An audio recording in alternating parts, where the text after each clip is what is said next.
Welcome back. In our final task, we are going to learn how to manage our menu and publish our website. So let's get started. If you have logged out of Wix between the previous task and now, please pause the video to log back in and resume the video when you're back on your bakery's homepage editing screen.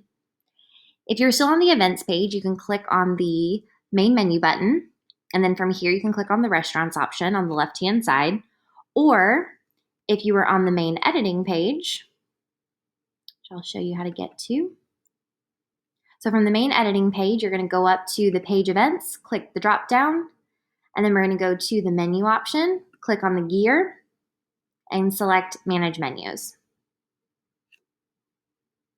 So since we are running a bakery, we are not going to need some of the sections that automatically populated. So for example, over here, we're going to click on restaurants.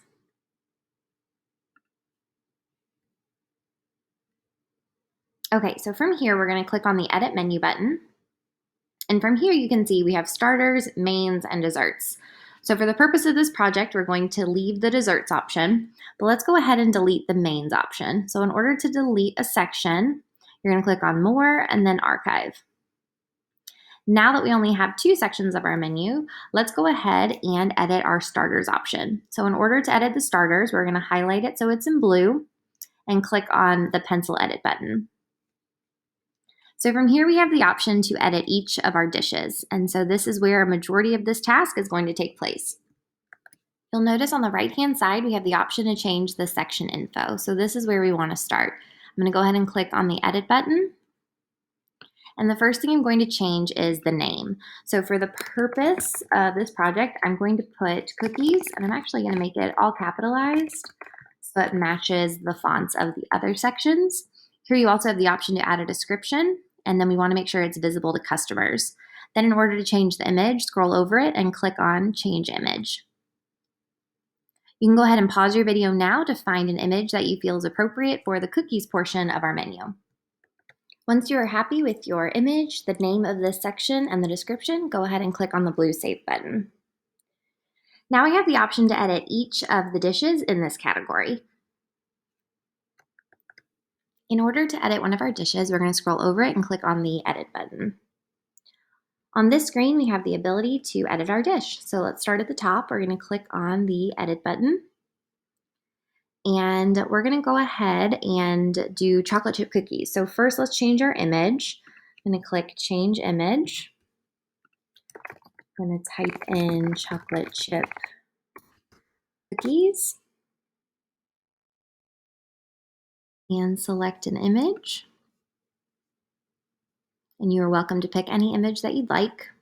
I'm going to pick this one, and then click Add to Page. Once we've changed our image, I'm going to scroll over to the name, and I'm going to put 1 dozen chocolate chip cookies.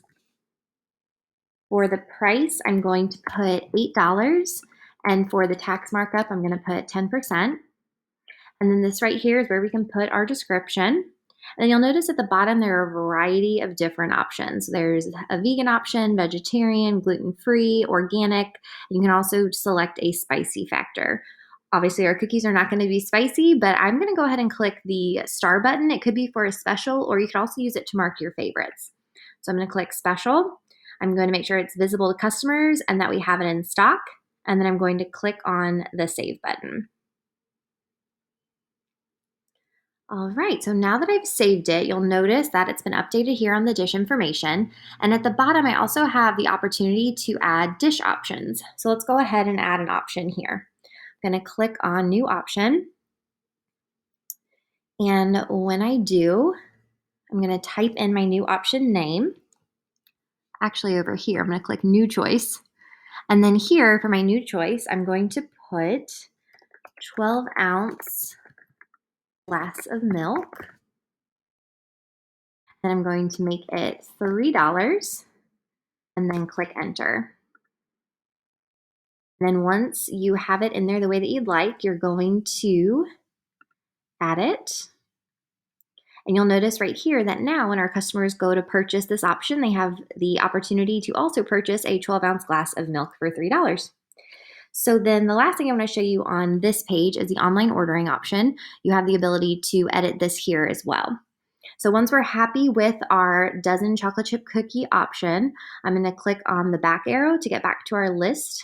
Again, you can see it's updated here with our little star to mark it as a favorite.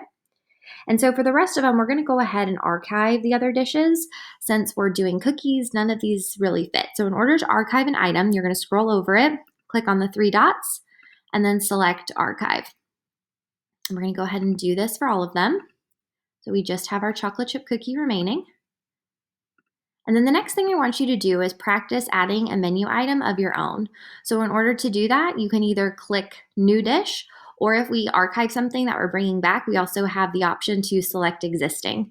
So go ahead and click on New Dish here, or you can also add a new dish here and add another menu feature that is some sort of a cookie to your menu.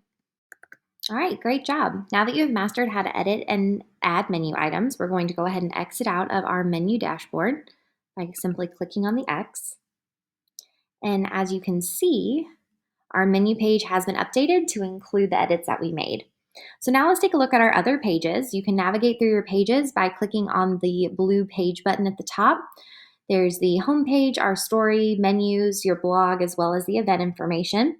So go ahead and click between them, check it out, see what you think, and make sure that it's to your liking. If you want to make any edits, please go ahead and do so at this time. Keeping in mind, you can always click on the preview button to view what it's going to look like to the viewer once we publish it. Once you are happy with each aspect of your website, our last step is to publish it. So in order to publish the website, we're going to click on the blue Publish button in the upper right-hand corner. Next, we're going to be asked to create a domain name. So I'm going to try to keep mine as simple as possible, and I'm going to name it Abby's Bakery. Keep in mind that you won't be able to add in any special characters or spacings. So if you need to use a capital letter, feel free to do so, but you want to try to keep it as short and sweet as possible. So go ahead and name your domain whatever you would like. And then once you're happy with your URL and there are no error codes letting you know it's not available, then we're going to go ahead and click the Publish and Continue button. All right, so keep in mind it's going to take a few minutes to publish your site, so try to be patient with it. However, once it is completely finished loading, you'll see a congratulations page, and that's when you know you've made it. We're going to give it a few minutes to load. Okay, again, it may have taken a few minutes, so no worries if it's taking a little while, but here's our congratulations sign, so we know that we are officially finished and live with our website. So in order to view your website, right over here, you can click on the View Site button. And when you do that, it'll pull up your live website, so feel free to check it out, revel in it. You put a lot of work into it, so awesome job. And then over, if we go back to our previous screen at the top, you can also use this URL right here. This is the live URL. You can use it to advertise your company website and access it from any computer, tablet, phone, etc. Anytime you want to make changes to your site, you simply log back into your account. And in order to make your changes, you simply make your change. And then when you're ready to publish any changes, you're going to click on the blue Publish button again, and then everything will go live with those changes that you made. And that's it. You are officially finished with our project. I hope you enjoyed all of the detailed editing features of Wix and that you feel confident and comfortable developing a company website using the Wix platform.